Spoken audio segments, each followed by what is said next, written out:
지난 한 주간 평안하셨습니까? 아멘. 30분 일찍 오시기 힘들었죠. 늘 일찍 오시는 분들은 괜찮겠지만 그렇지 않으신 분들은 또 30분이 이게 주일 아침이 얼마나 귀한 시간인지 몰라요, 그죠? 쉬는 날인데. 예, 오늘 우리가 특별히 또 환영을 해야 될 분이 있는데, 우리 스리랑카에서 오신 형제님인데, 우리 잠시 자리에서 일어날까요? 예, 우리 환영의 박수 한번 하겠습니다. 예, 자리에 앉으셔도 돼요. 자리에 앉으세요. 예. 제가 아까 성함을 들었는데, 네? 릴리파. 예, 우리 릴리파 형제를 진심으로 환영합니다.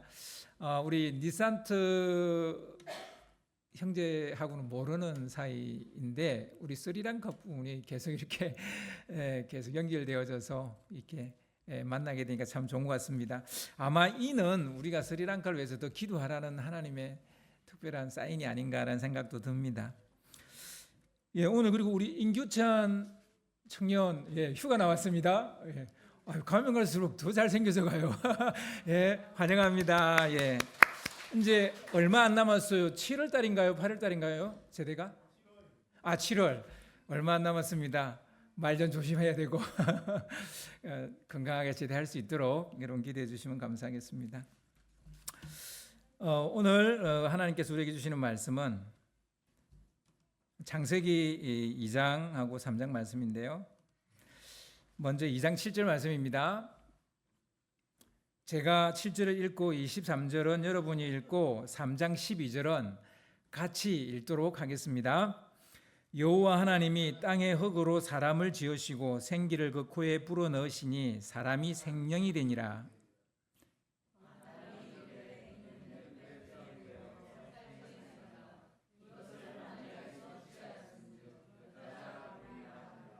같이 아담이 이르되 하나님이 주셔서 나와 함께 있게 하신 여자가 그가 그 나무 열매를 내게 주므로 내가 먹었나이다. 아멘. 심장을 뛰게 합시다라는 제목으로 같이 말씀을 나누겠습니다. 하나님께서 사람을 지으시고 그 코에 생기를 불어넣었을 때 사람이 생명이 되었다 그래요. 생명이 되었다. 생명이 됐다는 말이 무슨 말일까요? 공동번역은 사람이 되어 숨을 쉬었다는 거예요. 그러니까 생명이 들어왔어야 비로소 사람이 됐다는 얘기고, 그리고 표준세번역은 사람이 생명체가 됐다는 거예요. 그냥 흙덩어리에 불과했는데 그게 생명체가 됐다는 거예요. 살아있는 사람이 되었다는 얘기예요. 생명이 들어갔다라는 말은, 생명이 됐다라는 말은 살아있는 사람이 됐다는 얘기예요. 하나님께서 사람을 흙으로 빚으시고 그 코에 생기를 불어넣었을 때 비로소 심장이 뛰기 시작한 거예요. 그러니까 살아있는 사람이 된 거죠. 심장이 뛰어야 우리가 살아있는 사람이에요. 죽은 사람이 아니라 살아있는 사람. 그럼 심장이 멈추면 어떻게 됩니까? 그냥 다시 흙덩어리로 돌아가는 거죠. 죽게 되는 겁니다. 따라서 살아있다는 말은 심장이 뛴다는 얘기고, 하나님이 우리 코에 생기를 불어넣었을 때 그 심장이 뛰기 시작했다는 거예요. 따라서 여러분 살아있다면 여러분 심장이 뛰고 있는 것이고요. 심장이 뛰고 있지 않다면 여러분 죽은 겁니다. 사실 우리 심장은 자나깨나 쉬지 않고 뜁니다. 태아의 심장은 임신 3주째에 형성이 되고요. 그리고 빠르면 4주부터 뛰기 시작해요. 보통은 한 5주 정도 혹은 6주 정도의 심장이 뛰기 시작합니다. 여러분은 우리 여자분들은 이제 임신을 해서 아기를 낳아보신 분들은 아기는 낳았지만 그 아기가, 그 태아가 언제부터 심장이 뛰는지 잘 아셨어요? 보통 의사들이 이야기해 주죠. 아기 심장이 뛰고 있다고 막 이렇게 초음파로 보여주기도 하고 그러죠. 이렇게 심장이 뛰면서요, 산소가 공급이 돼요. 아기한테 이제 그 산소가 공급이 되면서 태아의 오장육부가 형성이 돼요. 그러니까 심장이 제일 먼저 태아 중에 심장이 제일 먼저 장기 중에서 만들어진다라는 걸 알 수 있죠. 그래서 여러분 우리 이제 낙태 이런 얘기할 때 언제부터 이 태아를 사람이라고 할 수 있을까? 저는 성경은 그게 이제 심장 뛰는 그 시기로부터가 아닌가. 저는 성경은 그렇게 말한다고 봅니다. 그래서 보통 한 아기가 생기고 4주, 5주 정도 되면 이제 이는 사람인 거예요. 심장이 뛰니까 생명이 된 거예요. 다시 우리가 생각해야 될 것은 심장이 뛴다라는 건 곧 살아있다는 증거고 산다는 말이다라는 걸 우리가 다시 생각해야 되고요. 여러분 다 아시는 것처럼 심장이 뛴다는 말은 언유적인 표현이기도 해요. 우리가 이제 이 말을 쓸 때 약간 언유적으로도 이 말을 씁니다. 그래서 살아야 할 분명한 이유를 찾았을 때 심장이 뛰기 시작했어. 가슴이 뛰기 시작했어. 이런 얘기를 하고요. 그리고 살게 만드는 힘이 생겼을 때 막 내 심장이 뛰고 있는 것 같아. 막 이렇게 이야기하죠. 이건 약간 언유적인 표현입니다. 언유적 표현에서 여러분은 어떨 때 심장이 마구 뜁니까? 이제 이런 언유적인 표현에서 운동할 때입니까? 달리기를 하다 보면 이제 숨이 막 이렇게 턱까지 차오를 때가 있잖아요. 이제 보통 전력 질주를 하잖아요. 저 같은 경우에는 심박수가 한 180에서 190까지 이렇게 이제 막 놓을 때까지 달리기를 합니다. 이런 고강도 운동을 하면요, 이제 심폐 기능이 좋아져요. 심장과 폐 기능이 좋아져요. 이렇게 이제 심장이 빠르게 뛰고 강하게 뛰면요, 그만큼 어떻게 돼요? 산소가 우리 몸 구석구석까지 이제 이렇게 산소가 가게 됩니다. 산소가 잘 공급된다는 얘기죠. 이렇게 되면 우리 몸이 이제 건강해지는 거예요. 그리고 오래 살게 됩니다. 특별히 운동은 이런 이제 근육만 이렇게 생성시켜주는 게 아니에요. 운동을 하면 결정적으로 중요한 건데 우리 뇌가 건강해져요. 뇌에 산소가 많이 공급되어진다는 얘기죠. 그래서 운동을 해서 우리가 이제 그 억지로 심장을 뛰게 만들어야 돼요. 운동을 해서 억지로 심장을 뛰게 만들어야 되는 거예요. 물론 억지로 심장을 뛰게 하는 것보다 좋아서 뛰게 하는 게 더 좋아요. 좋아서 심장이 뛰는 경우는 어떤 걸까요? 그러니까 억지로가 아니라 막 좋아서 심장을 뛰게 만드는 게 뭐가 있을까요? 사랑입니다. 사랑이에요. 사랑하는 사람이 생기면 심장이 막 쿵쾅쿵쾅 거리잖아요. 이제 여러분 결혼하신 분들 자기 배우자 얼굴을 보면 가슴이 뛰어요, 안 뛰어요? 심장이 뛰어요, 안 뛰어요? 심장이 안 뛰면 사랑이 식은 거예요. 근데 여전히 결혼한 지 20년이 되고 30년이 40년, 50년이 됐는데도 막 배우자의 얼굴 보면 막 가슴이 뛴다. 사랑하고 있는 겁니다. 꼭 그 대상이 이성이어야만 하는 것은 아니에요. 하나님을 사랑하게 되면요, 심장이 뜁니다. 따라서 신앙은요, 열정을 불러오게 돼 있어요. 사랑하니까. 하나님을 사랑하는 게 신앙이잖아요. 그러면 우리 가슴이 또 뛰는 거예요. 심장이 또 뛰는 거예요. 사람은 좋아하는 일을 할 때도 심장이 뛰어요. 좋아하는 일을 할 때 심장이 뛰어요. 오늘 소풍 가잖아요, 그죠? 아까 우리 박신정 권사님이 막 소풍 간다 그래서 막 잠도 제대로 못 주무시고 오셨다고. 이 정상입니다. 소풍 간다는데 늘 일어나는 시간에 일어났다. 비정상이에요. 이 정상은요, 소풍 간다 그러면 일찍 일어나고 막 심장이 뛰고 막 기대하고 기다려지고 막 이래야 되는 거예요. 국민학교 제가 1학년 때부터 소풍이라는 걸 가게 됐는데요. 유치원 이런 걸 안 다녔으니까 소풍 간다 그러면 이유를 알 수가 없어요. 그냥 가슴이 뛰는 거예요. 그냥 좋은 거예요. 그냥 기다려지는 거예요. 해마다 가잖아요. 그리고 봄에도 가고 가을도 가잖아요. 봄 소풍, 가을 소풍 학교에. 여러분 안 그랬어요? 전 그랬는데. 그러면 이상하게 별것도 아닌데 괜히 그 손꼽아서 기다리는 거예요. 수학 여행 간다 그러면 깨우지 않아도 일찍 일어나더라고요. 우리 아이들 보니까 깨우지 않았는데도 일찍 일어나요. 소풍 노는 거 이거는요, 사람이 좋아하는 거예요. 그러니까 좋아하는 거니까 심장이 뛰는 거예요. 심장이 뛰는데 어떻게 안 일어나요? 심장이 빡 뛰는데 어떻게 안 일어나요? 일어나는 거예요. 그래서 여러분 심장이 뛰면 일어납니다. 앉아있지 않습니다. 누워있지 않습니다. 심장이 뛰는 사람은 뭔가를 합니다. 일어나서 뭔가를 하는 거예요. 가든지 하든지 뭘 하는 거예요. 여러분 눕는 게 좋고 앉아있는 게 좋고 큰일 났어요. 이러면 이게 여러분의 지금 삶의 모습이면 큰일 났어요. 그러면 안 돼요. 여러분 사랑하는 사람이 있습니까? 사랑하는 일이 있습니까? 있어야 됩니다. 그래야 우리 심장이 뛰니까요. 청기누설인데요. 뭐 청기누설인지 아닌지 모르겠는데 제가 볼 땐 청기누설이에요. 최고의 건강 비결, 최고의 장수 비결, 사랑하며 사는 거예요. 이 청기누설이에요. 정말 중요한 게. 반대로 미워하고 싫어하는 사람과 함께 산다면 그게 스트레스고 고통이고 지옥이죠.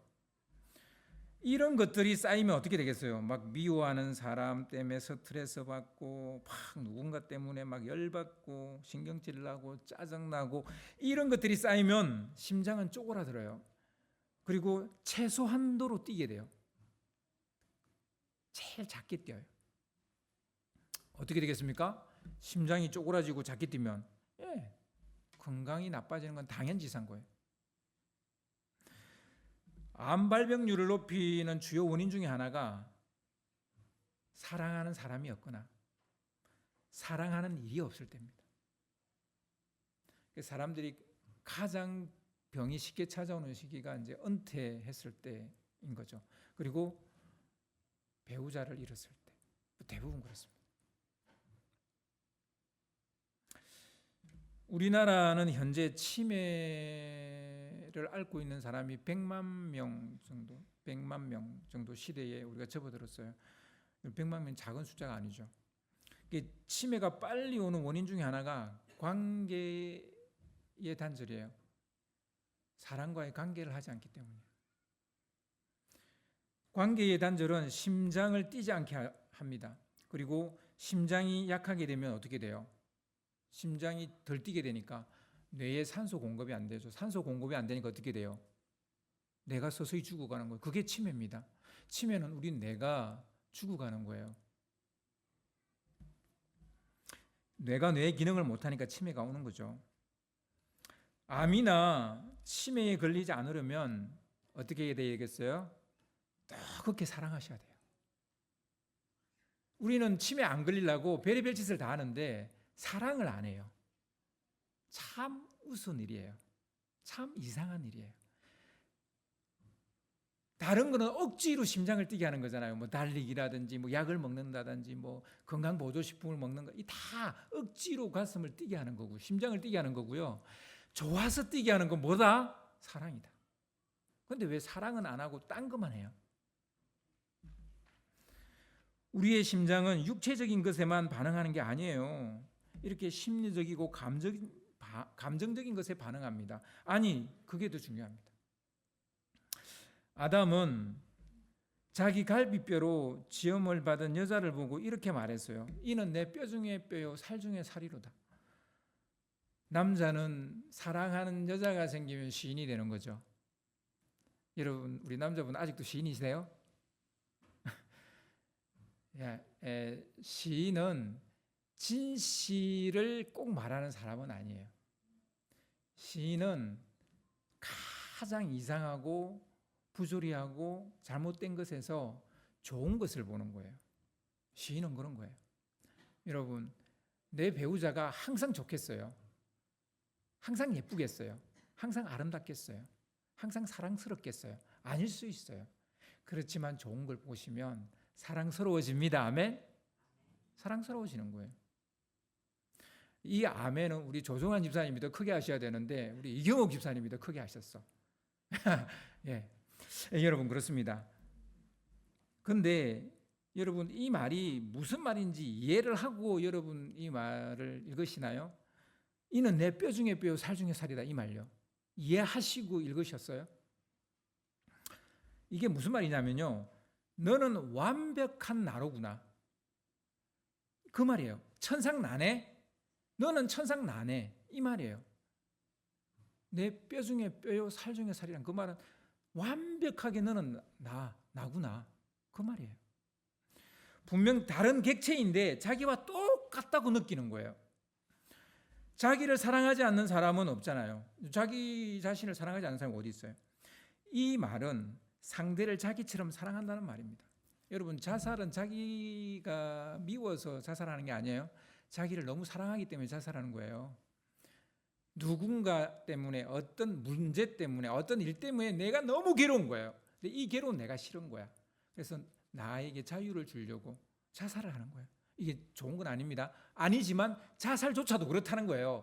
자살조차도 자기를 사랑해서 한다니까요. 여러분, 자기를 사랑하지 않는 사람은 없어요. 이 말은 상대를 자기처럼 사랑한다는 말이에요. 아담이 여자를 보고 자기 자신처럼 사랑한다고 고백하고 있는 거예요. 자기처럼 사랑. 그래서 예수님께서 계명은 두 가지로 이렇게 줄이는데, 하나는 하나님을 사랑하는 것이고 하나는 내 이웃을 내 몸처럼 자기처럼 사랑한다는 얘기죠. 이게 첫 번째 남자가 여자에게 한 말이에요.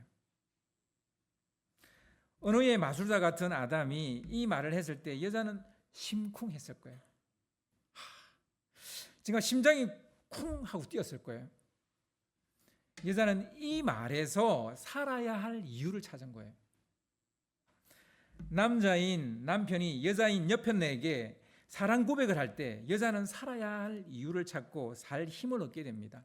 그래서 여자가, 특히 결혼한 여자가 가장 살기 싫을 때가 언제냐면 남편이 바람 피웠을 때, 그때입니다. 살아야 할 이유를 잃어버려요. 이 남자가 전에는 너는 나밖에 없어, 나는 너밖에 없어, 나는 너밖에 없어 이랬는데 다른 여자에게 눈길을 돌린 거 아니에요.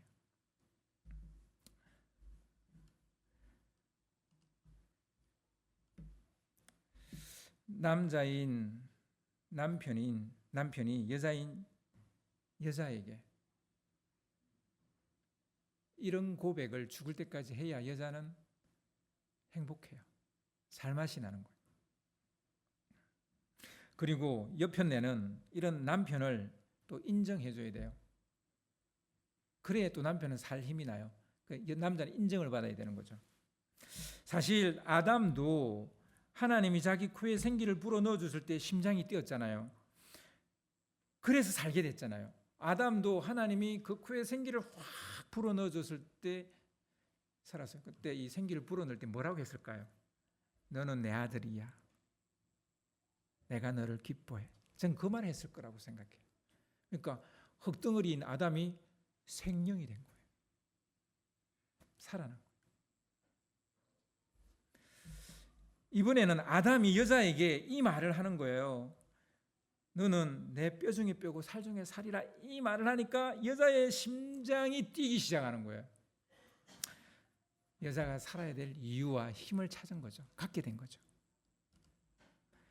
사람은 누구나 심장이 뛰어야 삽니다. 물론 육체의 심장은 말할 것도 없고요. 영혼의 심장도 뛰어야 되고요. 감정의 심장도 뛰어야 됩니다. 사랑하는 대상이 생길 때 심장이 뛰게 되는 거예요. 그게 무조건 이성이어야 되는 건 아니라고 말했어요. 자녀일 수도 있고요. 엄마 아빠일 수도 있고요. 하나님일 수도 있고요. 일이나 꿈이나 목표일 수도 있어요. 중요한 것은 사랑하는 대상이 있어야 우리의 심장이 뛴다는 사실이에요. 우리는 언제 심장을 멈추게 될까요?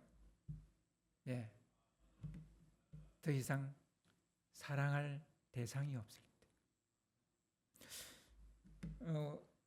그런데 문제가 생겼어요. 아담이 하나님이 먹지 말라고 한 선악과를 먹고 말았어요. 여자가 뱀의 유혹에 넘어가 선악과를 먹고 아담에게 준 겁니다. 매서운 하나님의 추궁이 시작됐어요. 아담은 자신의 범죄를 여자 탓으로 돌립니다. 당신이 데리고 온 저 여자가 먹으라 해서 먹었다. 틀린 말은 아닌데 기분이 상당히 나쁘죠? 이 말을 들은 여자는 아마도 심장이 멈추는 것만 같았을 겁니다. 이 남자가 처음으로 모든 탓을 자기한테 돌리는 거예요. 그게 사실이긴 하더라도 여자의 심장을 뛰게 하는 말은 뭘까요? 하나님, 다 제 잘못입니다. 제 탓이에요. 그랬어야 되는데 저 여자 탓이다. 이 말 한마디에 최초의 부부 사이에 금이 가고 깊은 단절이 생깁니다. 처음으로 상대가 남으로 보이기 시작하는 거예요. 이때까지는 남이란 단어는 없었어요. 이때까지 남이라는 단어를 알지 못했어요. 이 사건 이후에 처음으로 여자 눈에 남자가 남으로 보였어요. 여러분, 부부가 남으로 보일 때가 있어요. 보통 허니문 기간에는 남이 아니에요. 그죠? 근데 어느 순간 남으로 보이기 시작하는 거예요. 이제 문제가 시작된 거죠. 상대가 자기 자신으로 보이는 것이 아니라 자기와 완전히 다른 객체, 남으로 보이는 거예요. 전에는 내 뼈 중에 뼈고 살 중에 살, 너는 완벽한 나다라고 말했는데 이제는 남인 거예요. 죄는 하나님과 우리 사이만 멀어지게 하는 게 아니었습니다. 서로 사랑해야 할 사람의 관계도 멀어지게 하고 단절시켰어요. 모든 연합이 깨지고 말았습니다. 아담과 하와는 죄에 대한 벌로 에덴에서 쫓겨났습니다. 하나님과도 남이 되고 서로 간에도 남이 되고 그렇게 해서 쫓겨났어요. 그냥 독구다이가 된 거예요. 독구다이가. 그러니까 이때부터 인생이 독구다이가 된 거예요. 여기까지 보면 하나님 참 매몰차다 이런 생각이 들 수 있어요. 아무리 죄를 지어서도 그렇지 이건 너무한 거 아닙니까? 하나님과의 관계도 단절, 서로 관계도 단절. 여러분, 감옥에 가서 독방에 들어가 봐야 이 단절이 얼마나 괴로운 건지 알게 되거든요. 그래서 우리 부부싸움하고 한쪽이 집을 나가잖아요. 왜 나갈까요? 독고다이가 돼보라는 거예요. 그래 봐야 내 귀한 줄 안다는 얘기죠. 근데 하나님은 그렇게 무책임한 분은 아니세요. 아담과 하와가 서로 남이라고 느끼니까 이제 부끄러워합니다. 남이라고 느끼면 그때부터 부끄러워해요. 수치스러워합니다. 수치심이란 서로에 대한 수치심을 가지게 돼요. 자신의 몸을 가리게 되죠. 이것이 두 사람 사이가 멀어지고 냉랭해졌다는 증거입니다. 부끄러움을 느끼는 거, 수치를 느끼는 거. 서로 남이 된 이 상황을 하나님은 아시기 때문에 이제 가죽옷을 입혀줘요. 서로 부끄러워하니까 가려주는 거예요. 하지만 그렇다고 남남으로 사는 게 정상은 아니잖아요. 부부인데 서로 원래 하나였는데 남남으로 사는 건 이건 비정상이죠. 그래서 다시 회복의 길을 열어주십니다. 서로 사랑하며 살 수 있도록 하나의 선물을 주십니다. 여러분, 그게 뭘까요? 전 그게 바로 부부의 성생활이라고 봅니다. 전에는 이게 필요가 없었어요. 부부가 성생활을 할 필요가 없었다고요. 서로가 서로를 볼 때 자신이라고 느끼는데 무슨 성생활을 해요. 서로 다른 몸을 가졌을 뿐 그냥 하나였어요. 한 몸처럼 연합이었어요.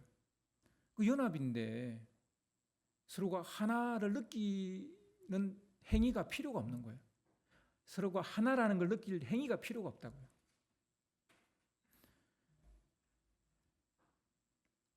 성적인 결합은 멀어진 두 사람의 관계를 연합하게 만드는 가교 역할을 하면 다리 역할을 하는 거예요. 그래서 이 하나님 준 선물입니다. 우리가 죽어서 천국에 가면 천국에는 우리가 생각하는 성적인 이성은 존재하지 않습니다. 예수님이 그 말씀을 하셨어요. 그죠? 그래서 나는 죽으면 내가 재혼을 했을 때 난 누구의 남편이 되냐, 누구의 아내가 되냐, 전혀 그를 고민할 필요가 없어요. 죄를 짓기 전에 에덴은 그런 게 없어요. 이게 죄가 들어오기 전 에덴의 모습입니다. 하나님과 그 백성의 관계를 신랑과 신부로 이런 언유로 비유를 하는 것은 바로 이것 때문입니다. 다시 하나님과 연합하고 믿는 이들이 서로 연합하는 것, 이게 구원이에요. 이게 죄짓기 이전에 에덴으로 돌아가는 거예요. 부부가 성적으로 연합하는 것은 서로가 남남이 됐는데, 서로 등 돌리게 됐는데 서로가 다시 얼굴을 마주보게 하기 위함이에요. 그래서 서로가 다시 사랑하게 하기 위함입니다. 즉 이게 하나님의 회복이고 구원의 상징적 행위입니다. 우리는 성을 거룩하게 여겨야 될 이유는 여기에 있어요. 우리는 성을 수치스럽게 여기죠. 부끄럽게 여기죠. 왜 그런지 모르겠어요. 그렇지 않습니다.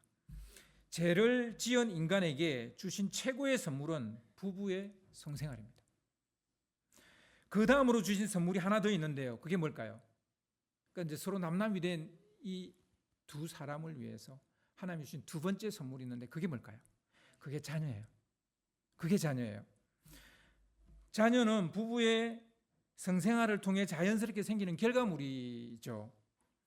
그렇지만 또 하나의 선물이기도 합니다. 아담과 하와가 선악과를 먹기 전까지는 자녀가 없었어요. 선악과를 먹고 난 후에 가인과 아벨이 생기게 되죠. 낳게 되죠. 자녀를 주시면 어색해지고 깨지기 쉬운 부부 사이에 중재자 역할을 하라는 그런 뜻은 아닐까요? 자녀는 그래서 피스메이커예요. 자녀 때문에 싸우는 일이 많아진다고요? 뭔가 주객이 전도된 거예요. 잘못된 거예요. 사실 자녀 때문에 같이 사는 거예요. 자녀 때문에 사는 거예요. 그래서 자녀가 선물인 거예요. 우리는 죄를 짓는 그 순간부터 남남이 될 수밖에 없고 등 돌릴 수밖에 없고 서로 비난할 수밖에 없고 그럴 수밖에 없는 관계인데, 싸울 수밖에 없는 관계인데, 근데 이 자녀 때문에 같이 사는 거죠. 그래서 자녀가 선물인 거예요.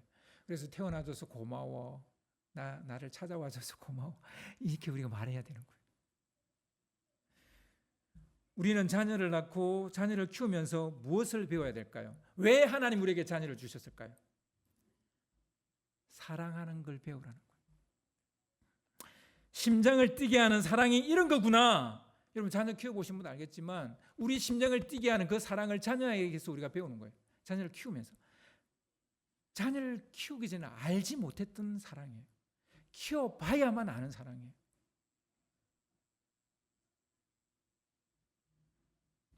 우리는 아내를, 남편을 죽을 때까지 사랑해야 합니다. 그래야 심장이 뛰기 때문이에요. 우리는 평생 자식을 사랑해야 됩니다. 그래야 내 심장이 뛰기 때문이에요. 하나님은 배우자와 자녀를 통해 사랑을 배우게 하십니다. 그 사랑으로 우리의 심장을 뛰게 함으로 우리를 살게 하시는 거예요. 더 나아가 하나님과 깨어진 관계를 회복하게 하십니다. 그리고 하나님을 다시 사랑하게 하는 거예요. 하나님을 사랑할 수 있게 만드는 거예요. 자녀를 키우면서 그 사랑을 배우게 하는 거예요. 이것이 구원입니다. 심장이 멎어버린 두 사람의 심장을 다시 뛰게 만드는 것이 무엇입니까?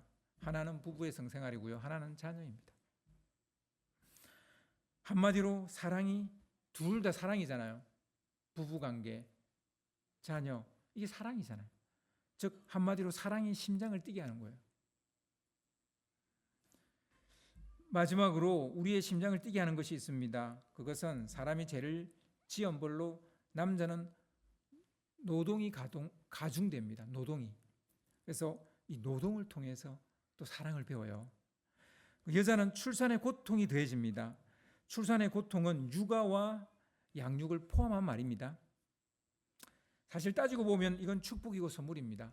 그래서 여자의 출산의 고통과 육아의 고통, 남자의 일의 무거움, 가족을 먹여 살려야 되는 노동, 이건 사실은 축복이에요.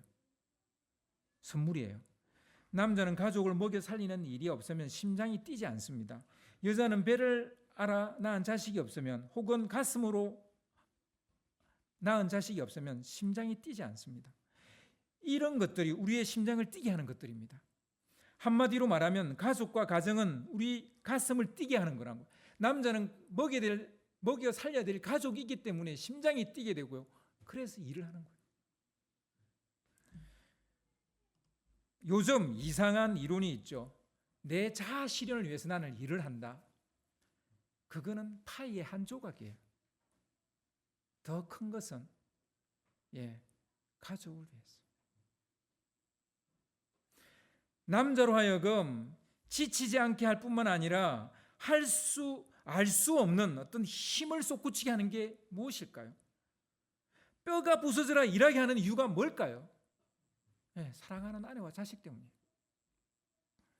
그들 때문에 살고, 그들 때문에 일하고, 그들 때문에 견디고, 그들 때문에 참습니다. 직장 가면 진짜 얼마나 꼴불 사나운 일이 많은지 몰라요. 얼마나 자존심 상하는 일이 많은지 몰라요. 그런데 왜 견딥니까? 왜 그렇게 끝까지 직장 생활 합니까? 그걸 통해서, 그 노동을 통해서 사랑하는 법을 배우는 거예요. 그래서 노동이 축복인 거예요. 예수님의 가슴을 뛰게 하는 게 무엇이었을까요? 아버지의 일을 하는 것이라고 말했는데 요한복음 4장 34절에 보면 예수께서 이르시되 나의 양식은 나를 보내신 이의 뜻을 행하며 그의 일을 온전히 이루는 이것이라. 예수님도 아버지를 위해서 내가 뭔가를 할 수 있다는 게 내 가슴을 뛰게 만드는 거예요. 이게 가족인 거예요. 여러분, 무엇이 여러분의 가슴을 뛰게 합니까? 이 거칠고 표독스러운 세상을 살아가는데 힘이 어디에서 나옵니까? 사랑의 말 한마디에서 나옵니다. 너는 내 뼈 중에 뼈요 살 중에 살이야. 이 말에서 오늘도 힘들었지? 회사에서 무슨 일 없었어? 힘든 일 없었어? 그 말이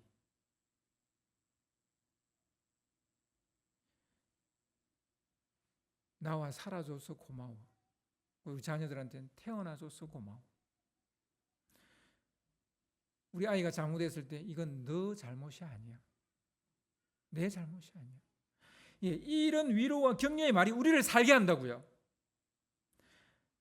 내가 뭐 도와줄 일 없을까? 언제든지 필요하면 불러. 이런 말이 힘이 되어줄 때 우리의 심장은 기계적으로 뛰지 않고 기적적으로 뛰기 시작하는 거예요. 우리에게는 원래 태어날 때부터 뛰었던 그런 기계적인 심장만 뛰어서는 안 돼요. 우리에겐 기적적인 심장이 뛰어야 되는 거예요. 이건 사랑에서만 오는 겁니다. 넌 잘하고 있고 앞으로도 잘할 거야. 이런 희망을 말할 때 우리 심장은 뛰게 되는 거예요. 특별히 남자와 남편은 아내의 인정을 받을 때 심장이 마구 뛰는 거예요. 예수님께서 요단강에서 물세례를 받을 때 하늘에서 이런 하나님의 음성을 들었고 변화산에서도 똑같은 말을 들었어요. 이는 내 사랑하는 아들이요 내 기뻐하는 자라. 예수님은 어떻게 십자가를 질 수 있었을까요? 어떻게 그 고난의 길을 갈 수 있었을까요? 하나님의 이 말씀. 아버지가 너는 내 사랑하는 아들이고 내가 기뻐하는 아들이다. 예수님이 갈릴리 어부 베드로에게 이런 말을 했을 때 베드로의 가슴은 마구 뛰기 시작했어요. 내가 너를 사람을 낳는 어부가 되게 하리라. 부담이 아니라 가슴을 뛰게 했던 거예요. 여러분, 다시 가족이 우리 주님이 맡은 일이 우리의 심장을 뛰게 합시다. 할렐루야. 아멘. 오늘 이 말씀 생각하면서 우리 찬양하기를 원합니다.